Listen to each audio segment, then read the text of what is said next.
More than 5,000 delegates converge on the Chinese capital Beijing for the two biggest political meetings of the year. They're commonly known as the Two Sessions, or Lianghui in Chinese, and although they begin just days apart, they're actually very separate affairs.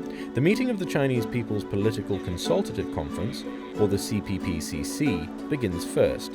The CPPCC is China's top political advisory committee.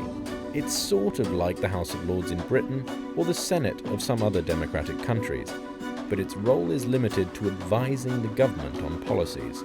The CPPCC is made up of 2,200 representatives from political parties, social groups, professions, various sectors, and other organizations. During their two-week meeting, CPPCC delegates discuss issues ranging from economics to religion to sports to health to foreign affairs, just to name a few. The various committees make proposals for the government to consider, all with the aim of bettering the lives of over 1.4 billion Chinese citizens.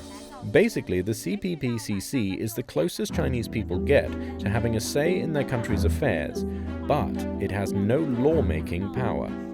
That authority belongs to the National People's Congress, or NPC. Its meeting is the second of the two sessions.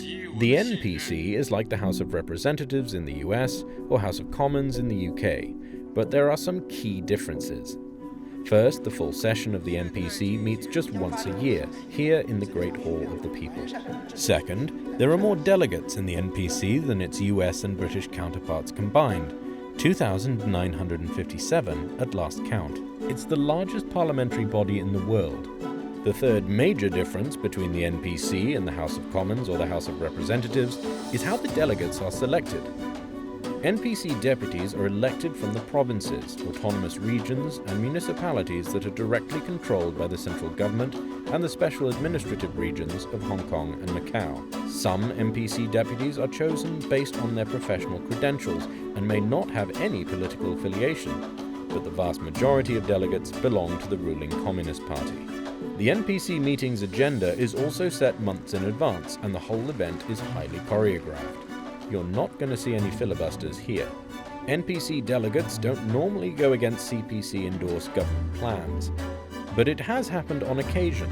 In 1992, a third of NPC delegates voted against or abstained from approving the controversial Three Gorges Dam project. It was quite the political statement, but in the end, the dam was approved anyway.